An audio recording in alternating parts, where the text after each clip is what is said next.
Olá, bem-vindas, bem-vindos. Eu sou a Leila Sterenberg e está começando o Meio Tempo, que é o programa da Escola de Comunicação, Mídia e Informação da Fundação Getúlio Vargas, a FGV SMI ou FGV Comunicação.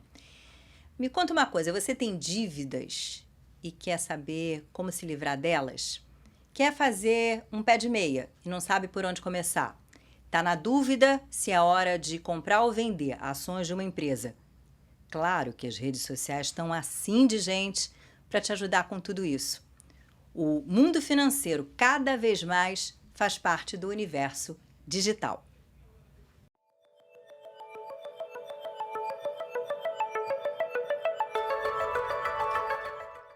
Eu recebo hoje o economista e podcaster, fundador do Petit Jornal, do Petit Cursos e do Petit Invest, além de comentarista da Globo News, Daniel Souza, e a também economista e professora e pesquisadora aqui da FGV SMI, Beatriz Pinheiro. Bem-vindos. Obrigado, Leila. Obrigada, Leila.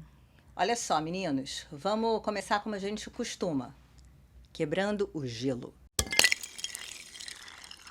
Qual é o maior pesadelo e o maior sonho financeiro de vocês? Daniel.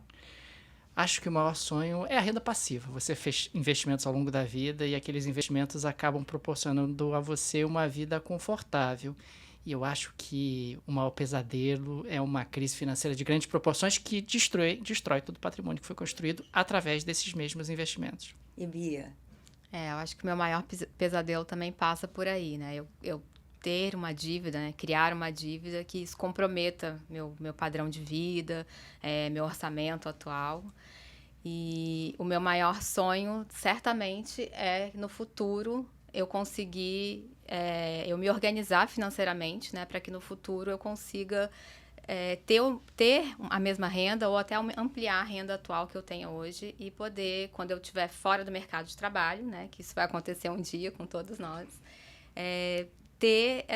manter esse padrão e essa qualidade de vida sem grandes preocupações. E vamos combinar que não é moleza, né? É uma obra em progresso. Daniel, a gente tem Natália Arcuri, Nath Finanças, por coincidência duas Natálias, mas eu poderia citar vários nomes.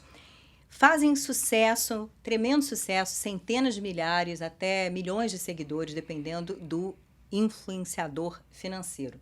Nesses casos que eu citei, das duas Natálias, tem públicos-alvo bem distintos, certo? É verdade, Leila. A gente está falando de duas Natálias que acabam tendo realmente o foco em ensinar finanças através das redes sociais, dar dicas, etc.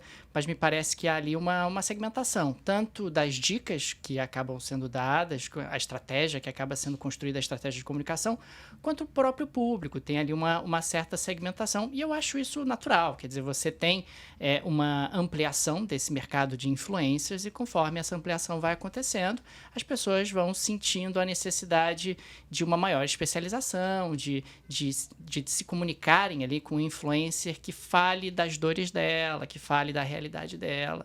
Então, é um processo natural de evolução até do próprio mercado de influência na área de finanças. Bia, de acordo com uma pesquisa da Ambima, que vem a ser a Associação Brasileira dos Mercados Financeiros e de Capitais, quase 6% dos brasileiros têm como principal fonte de informação financeira os influenciadores. Como é que você vê essa disseminação desses que hoje em dia a gente pode chamar de finfluencers? Eu acho que a gente tem que ver com um pouco de cautela, né? Os influenciadores, eles têm feito um papel aí de desmistificar um pouco a questão da educação financeira, que a gente sabe que é uma questão para a população brasileira, né? Que não tem hábitos ainda de se educar financeiramente, de poupar, de entender como é que ele pode economizar em algumas compras, enfim, de não conseguir se organizar minimamente financeiramente por falta de informação, também porque a gente sabe que a renda média do brasileiro é baixa.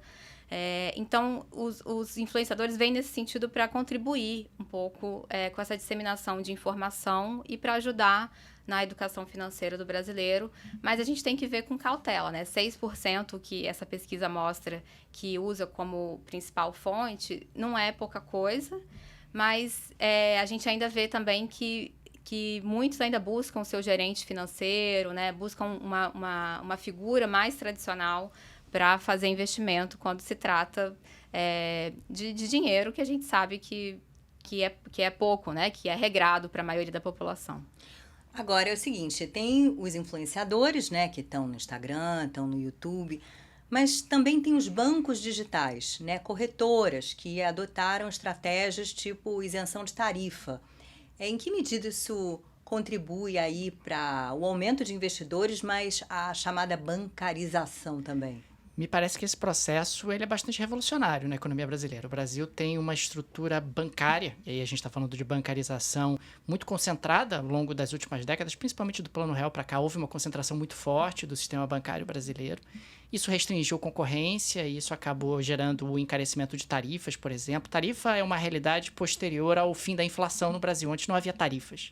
Então, os bancos buscaram ali mecanismos de rentabilizar o seu negócio a partir da estabilização e as tarifas acabaram sendo uma forma de fazer isso.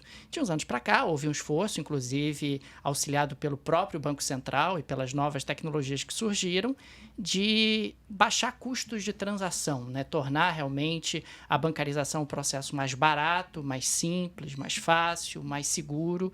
E com isso você tem a entrada de cada vez mais players nesse mercado. E isso facilita a entrada, claro, facilita a entrada de mais gente no sistema, de mais poupadores, de mais investidores. Você começa a ter a possibilidade de abrir uma conta, de investir da sua própria casa, através de um aplicativo, o acesso à internet se ampliou.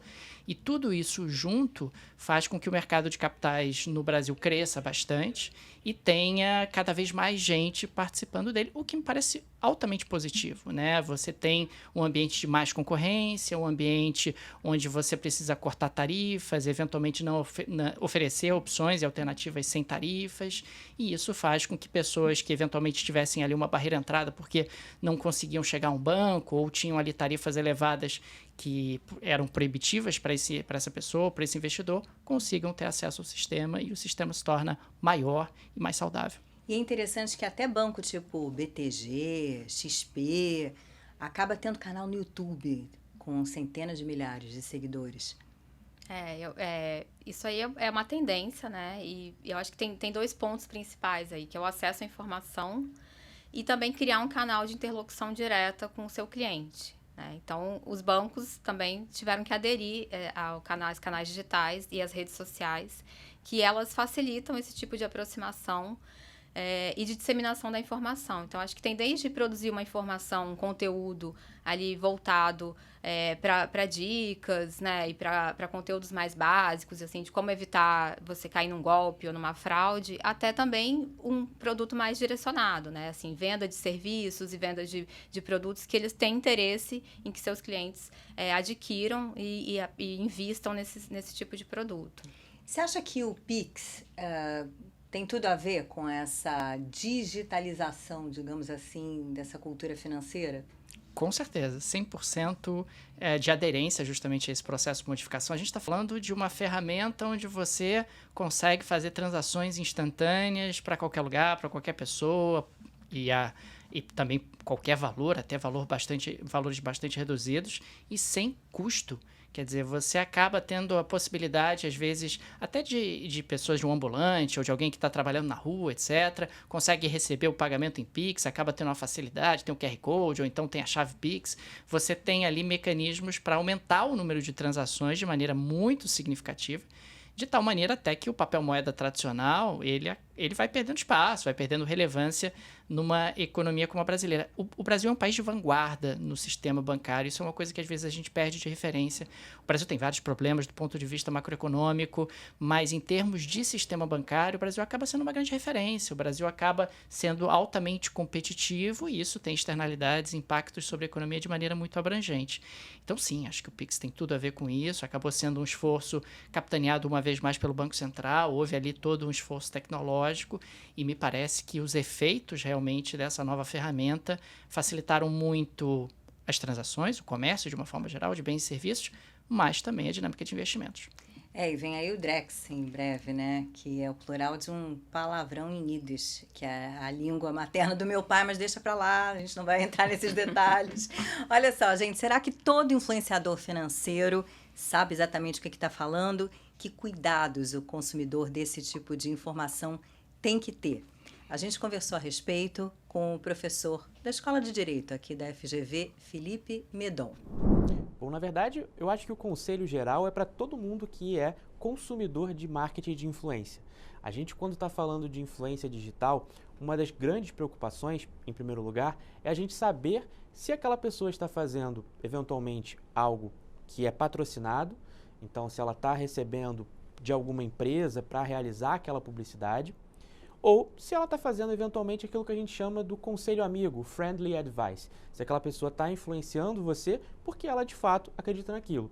Então, quando a gente fala especialmente em algo que envolva dicas financeiras, então que você pode perder o seu dinheiro com um mau investimento, é importante sempre checar também outras fontes. Então, primeiro, verificar a credibilidade daquela pessoa, avaliar se aquele influenciador é alguém que entende do mercado ou simplesmente uma pessoa que apareceu ali e começou a dar dicas. Então, olhar as credenciais dessa pessoa. Em segundo lugar, ver se ela está ou não sendo patrocinada por uma empresa, porque isso influencia naquilo que ela está dizendo.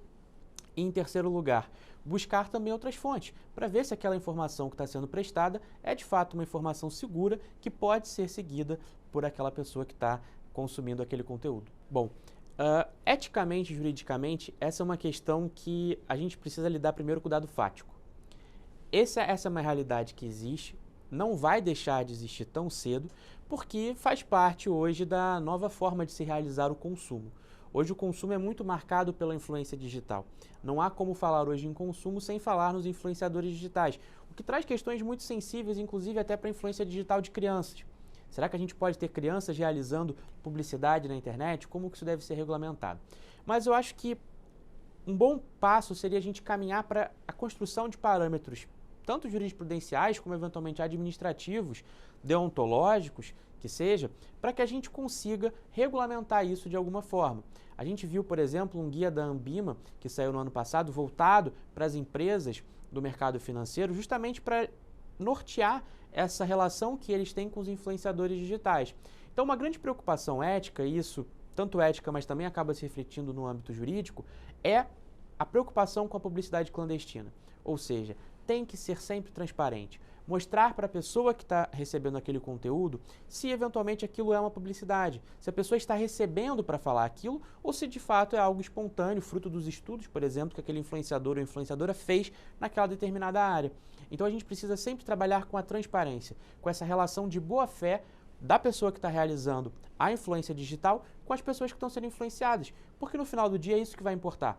As pessoas terem confiança, porque essa é uma relação de confiança e essa confiança é o que vai mover essas pessoas a realizarem eventualmente o consumo ou um investimento. Então a gente precisa sempre trabalhar com essa lógica da confiança. Eu acho que esse talvez seja o principal parâmetro ético que a gente tem para nortear essa atividade. Essa é uma discussão interessante, realmente, né? É preciso tomar uma série de cuidados, tem toda essa questão ética e a gente vive um momento de democratização. Né, o Daniel falava sobre isso, mais gente no sistema financeiro de modo geral, mais gente, inclusive, investindo em bolsa. Tem uma pesquisa da B3 que diz que o investidor pessoa física ele é cada vez mais jovem e tem valores cada vez mais baixos sendo investidos. Te chama atenção isso, Bia? Me chama atenção, eu acho que está relacionado, né? Porque quando você é mais jovem, você está começando a sua vida profissional, em geral, os salários são mais baixos e você tem mais dificuldade para poupar. Então, o pouco que sobra ali do seu salário, se é que você já tem uma educação financeira, como a gente está falando, você vai começar a ter interesse em poupar. Eu acho que também tem a ver com o movimento desses jovens de terem mais acesso às redes sociais e essa disseminação também dos influenciadores, porque essa mesma pesquisa, ela aponta que esse público, essa geração Z, né, de 16 a 25 anos, é a que menos aplica dinheiro na poupança. E que, por outro lado, eles são mais avessos, menos avessos ao risco, na verdade. Então, eles acabam apostando mais em fundos de investimento, em moedas digitais, em ações. E ela também mostra que esses jovens buscam mais os influenciadores para pesquisar e para se orientar na hora de fazer investimento. Pois é, então olha a responsa desses influenciadores, né? Aí essa mesma pesquisa que foi feita entre 2020 e 2023 pela B3 mostra que o maior aumento de investidores em bolsa veio do norte, aumentou 150% na região norte e 112% no nordeste. É interessante. É interessante, eu acho que tem também o reflexo de uma certa distorção estatística, quer dizer, eram as regiões que você tinha menos investidores, tinha uma base de cálculo menor, e aí quando pessoas novas entram nessas regiões, você acaba tendo percentualmente um crescimento muito significativo. Mas, de qualquer maneira, me parece um reflexo natural também, né? Os investidores eram muito concentrados no Sul e Sudeste, e conforme o mercado vai crescendo, vai avançando e se desenvolvendo, outras regiões acabam sendo integradas de maneira mais profunda a esse ecossistema. Então, a gente tem aí o reflexo desse processo de democratização, de redução de custos de transação, de crescimento do mercado, de aumento do conhecimento financeiro. A referência que a Bia fez sobre poupança, né? Durante muito tempo no Brasil, investir era sinônimo de colocar dinheiro na caderneta de poupança. E aos poucos as pessoas vão ganhando consciência de que não é bem assim. O sistema financeiro oferece muitas outras alternativas com diferentes níveis de risco e potenciais ganhos de retorno. E conforme as pessoas vão se educando, conhecendo, e também conforme o sistema vai reduzindo as barreiras à entrada, a tendência é que haja uma expansão e uma democratização em âmbito nacional. E se você consumiu informação financeira de um influenciador e deu ruim, você faz o quê? O professor Felipe explica. Bom, essa questão da responsabilidade civil dos influenciadores por danos causados eventualmente por sugestões feitas por eles é um tema altamente controverso. Isso porque a gente não tem no Brasil uma regulamentação específica para lidar com esse tema, diferentemente de países como a França, por exemplo, que já desde 2023 já contam com uma regulamentação específica. Mas a gente tem alguns casos na jurisprudência que, ainda que não se refiram especificamente ao caso de influenciadores de finanças, podem nos ajudar a entender um pouco essa questão. Basicamente, a doutrina e a jurisprudência têm feito uma divisão entre dois tipos de situações. A primeira seria aquela quando o influenciador digital ele recomenda um produto próprio, ou seja, um influenciador que não está afiliado a nenhuma empresa, que, enfim, não está sendo patrocinado por ninguém. Ele divulga um produto de forma própria. Nesses casos, ele provavelmente vai ser enquadrado como fornecedor para fins de aplicação do Código de Defesa do Consumidor. Já o segundo caso seria quando esse influenciador digital ele apenas faz uma publicidade, mas ele não é o fornecedor. Então, tradicionalmente, a doutrina e a jurisprudência têm dito que nessas hipóteses não se aplicaria o Código de Defesa do Consumidor. Só que isso não significa que não vai ter uma responsabilidade dessa pessoa. Ela seria responsabilizada em ambos os casos. Só que o que a gente precisa avaliar, e essa é uma questão que está sendo apurada pela doutrina e pela jurisprudência, a gente precisa entender se ele vai ser responsável por todos os danos que você venha a sofrer ou apenas alguns danos. Exemplo, se uma pessoa ela sofre um dano porque aquele produto ou serviço em determinado momento apresentou um defeito ou vício. Em princípio, se ele só faz a publicidade, mas não é algo dele, ele não seria responsabilizado por isso, por esse vício ou esse defeito. Agora, se ele próprio é o dono daquela empresa, enfim, e está divulgando aquele produto, aí ele seria responsabilizado também.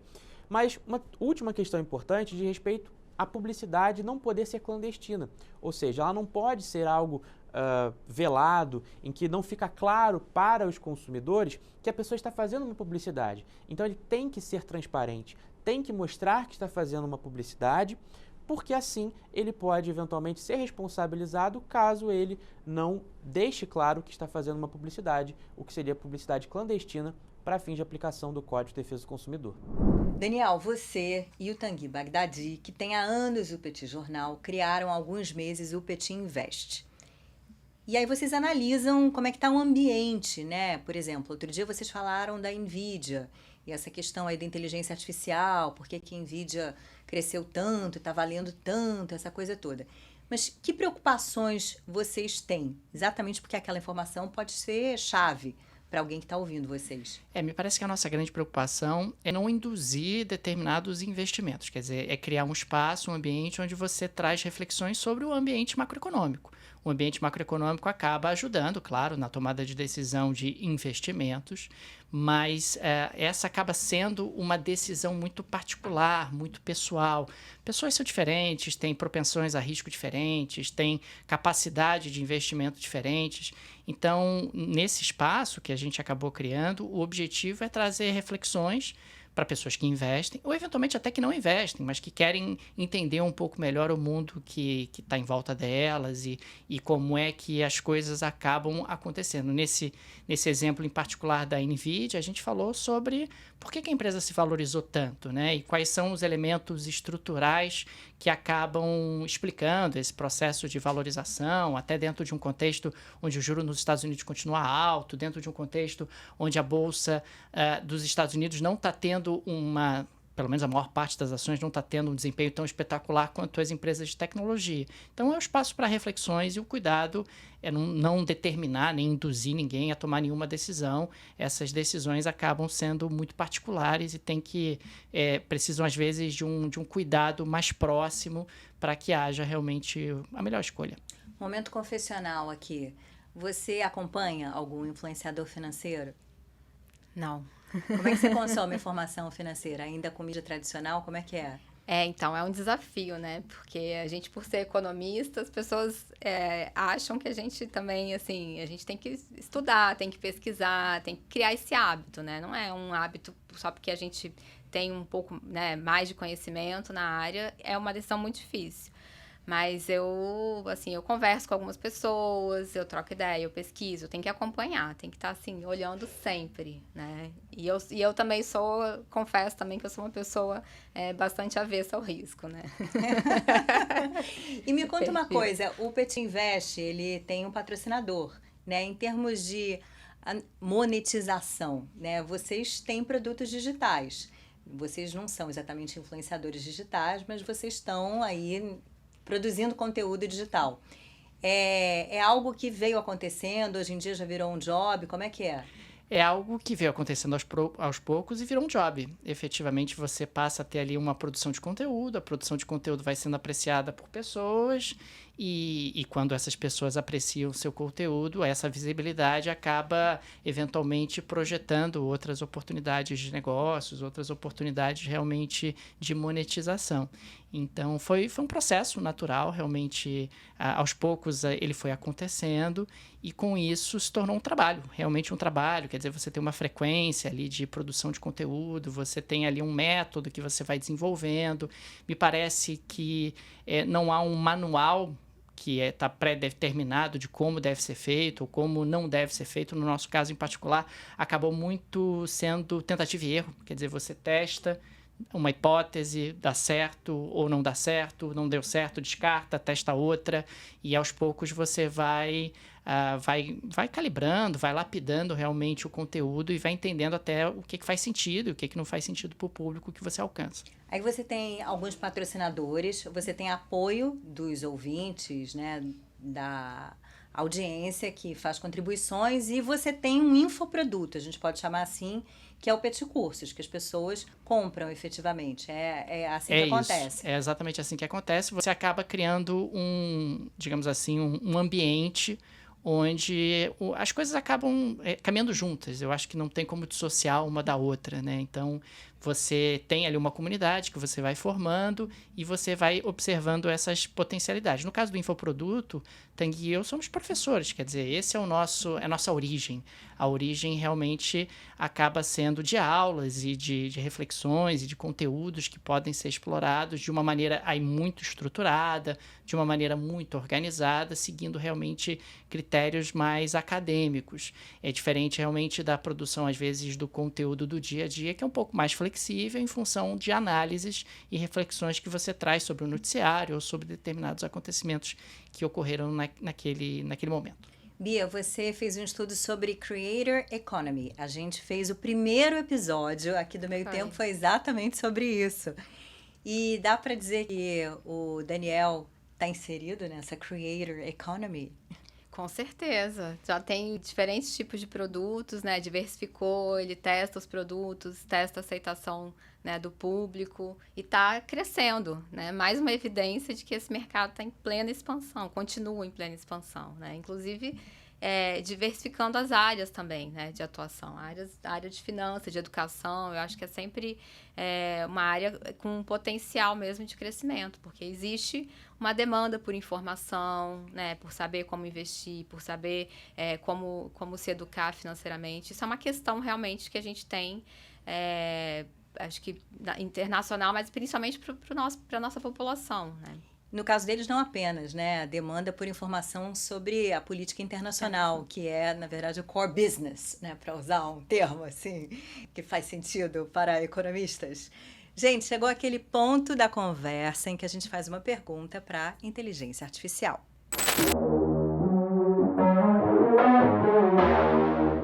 Olha, eu perguntei para o ChatGPT. A inteligência artificial pode ajudar o cidadão comum que não ganha muito dinheiro a se livrar de dívidas e começar a poupar? A resposta: sim, a inteligência artificial pode ser uma ferramenta poderosa para ajudar o cidadão comum a gerenciar suas finanças de forma mais eficiente.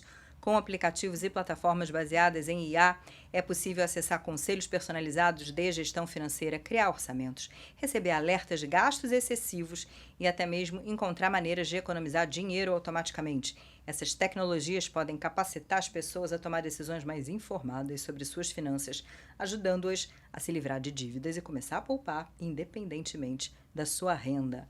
Professor Daniel, o que você achou? Eu achei uma ótima resposta do ChatGPT. Me parece que sim, a inteligência artificial tem muito a auxiliar, principalmente questões mais cartesianas, digamos assim, né? A construção de planilhas, ou então a tomada de uma decisão objetiva. Quando a gente pega, inclusive, o próprio processo de formatação da inteligência artificial, ele é muito calcado, né, nessa questão mais binária, né? Para cá, para lá, para cá, para lá, para cá, para lá. Não me parece que substitua, pelo menos até agora, completamente o componente humano. Quer dizer, o componente humano ainda tem ali uma sensibilidade a determinadas questões que a inteligência artificial, pelo menos até agora, ainda não desenvolveu. Tem ali, às vezes, particularidades de cada pessoa que a inteligência artificial não é capaz de perceber. A inteligência artificial é muito blocada, né? Então, você tem ali um determinado padrão de resposta que, se tiver no manualzinho que a inteligência artificial foi capaz de ler, a resposta está lá. Mas na vida nem tudo está no manual. Quer dizer, tem decisões, e finanças não é diferente, que eventualmente não está no manual. E no meu caso em particular, como é que faz? Né? Eu tenho essa situação, essa outra situação, existe ali uma capacidade de análise que o componente humano ainda não foi substituído. Pode ser que seja no futuro, mas me parece que até agora ainda não aconteceu. E por que tem tanto brasileiro endividado e com dificuldade de poupar? Que poupar é um hábito, né? É um exercício diário que a gente tem que fazer o tempo todo, né?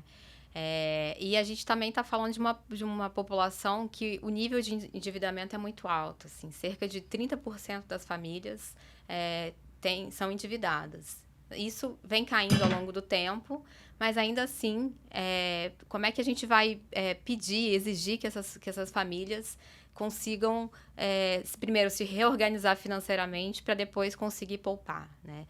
Também a gente está falando de uma escolha que é intertemporal. É entre você consumir agora, gastar, comprar o que você deseja e você deixar de consumir hoje para você ter lá na frente e gastar lá na frente, né? Então, realmente você não consegue valorar esse dinheiro que vai estar lá na frente. Então, a gente prefere o imediato, né? A satisfação imediata. Então, em geral, a gente vai gastar agora e vai deixar...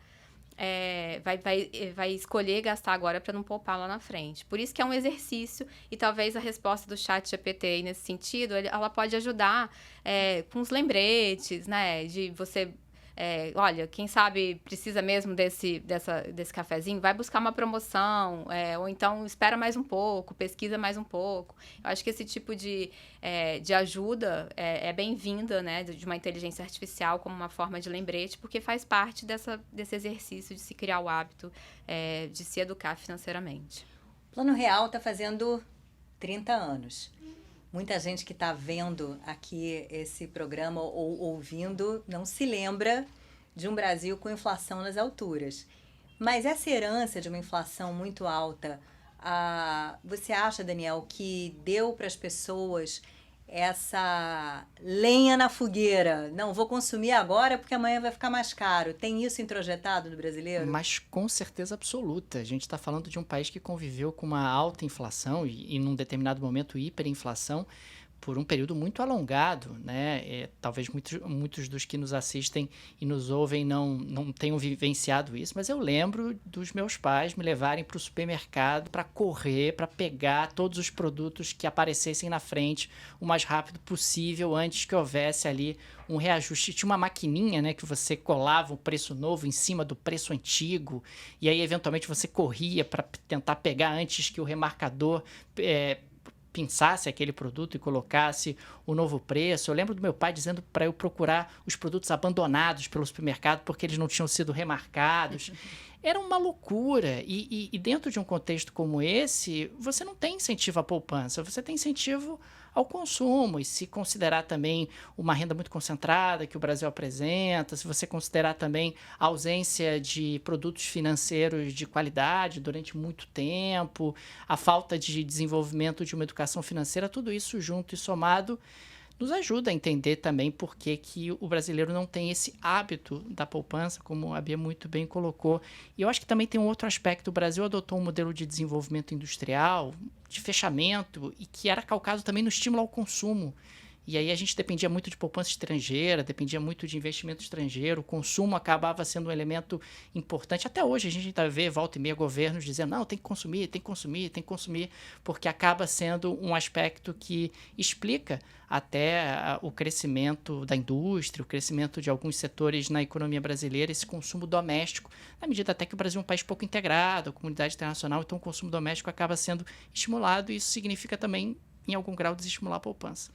Agora, entre essas jabuticabas, essas coisas que são meio exclusivas do Brasil, ainda que hoje em dia outros países adotem também, a Argentina entrou nessa, agora diz que tem isso nos Estados Unidos, que é parcelar no cartão sem juros, porque os juros estão ali embutidos. A Nath Finanças, ela volta e meia fala sobre isso. Cuidado com esse parcelamento, porque você parcelou de repente 10 coisas, aquilo não cabe no seu orçamento, e então é uma facilidade que pode ser um tiro que vai sair pela culatra.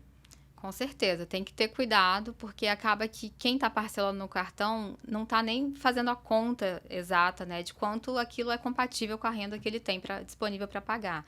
Então, ele vai acabar caindo naquela parcela mínima do cartão, e aí não vai pagar toda a fatura, vai sobrar uma parte ali que ainda vai ter juros, né, e aquilo vai virar um espiral, assim, infinito de dívidas para essas pessoas, né? Então, tem que tomar cuidado mesmo com o parcelamento no cartão de crédito. Inteligência artificial também ajuda nos investimentos. E tem um bocado de inteligência artificial hoje no sistema financeiro e ela pode ser uma aliada. Pode ser uma aliada, principalmente naquelas decisões que envolvam métricas. Quer dizer, então você tem ali decisões grafistas, né, que você vai analisando como é que o preço de um determinado ativo está se comportando e quando ele atinge um determinado patamar você vende ou compra, né, quando ele ultrapassa aquela linha que você estabeleceu. A inteligência artificial funciona muito bem em relação a isso. Agora, me parece que tem outra parte que ela ainda não alcançou.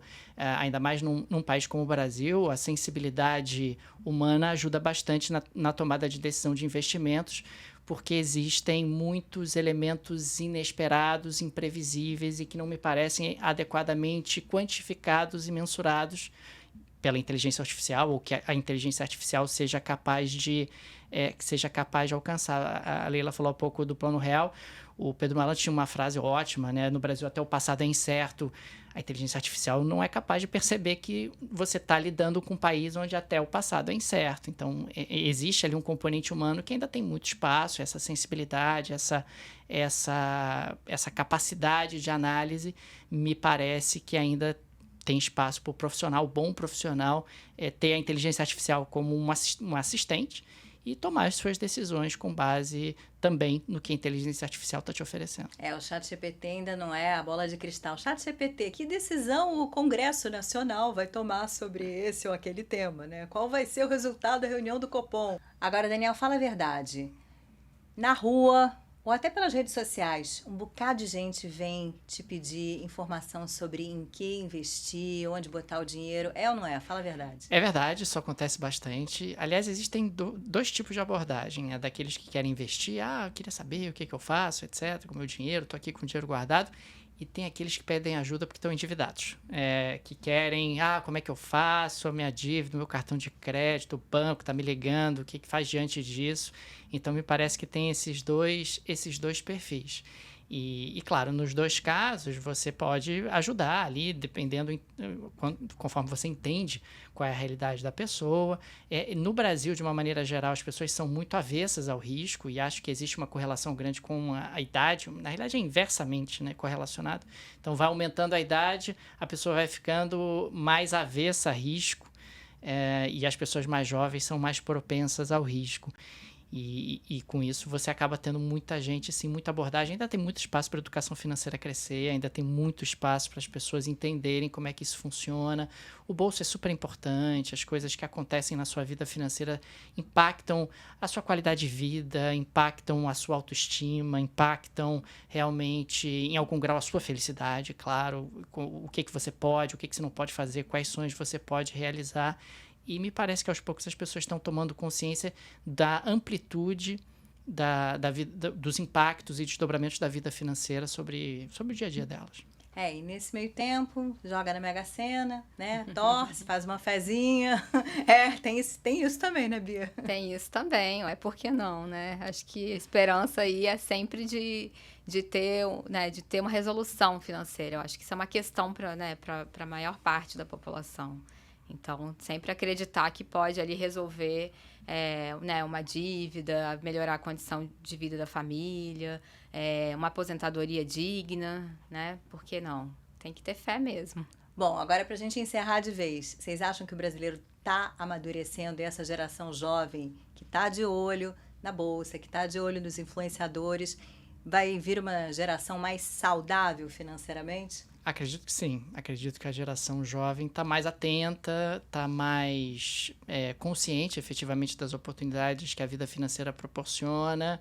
Claro que tem ali uma curva de aprendizado, mas isso também é reflexo dessa estabilidade macroeconômica que o Brasil vive há 30 anos, que a gente fez referência. Quer dizer, pessoas que nasceram com a inflação baixa, com um país macroeconomicamente estável, têm outra cabeça e, consequentemente, são capazes realmente de tomar outras decisões de investimento.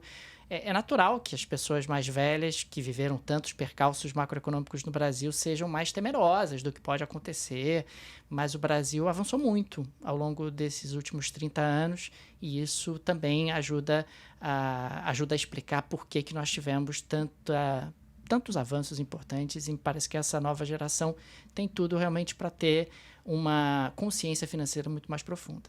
Minha filha de 15 anos é o cofrinho lá de casa. Volta e meia, eu tô com a carteira vazia, Elisa, tem dinheirinho aí para me emprestar? Aí depois ela quer juros. Não dá nada, né? É isso. Pessoal, valeu. Muito obrigada. Obrigada a você. Obrigado, Leila. Obrigado Vocês a todos. curtiram? Sim, de verdade? Sim. Tá todo mundo tímido. Super. Gente, obrigada pela atenção também. Até o próximo Meio Tempo.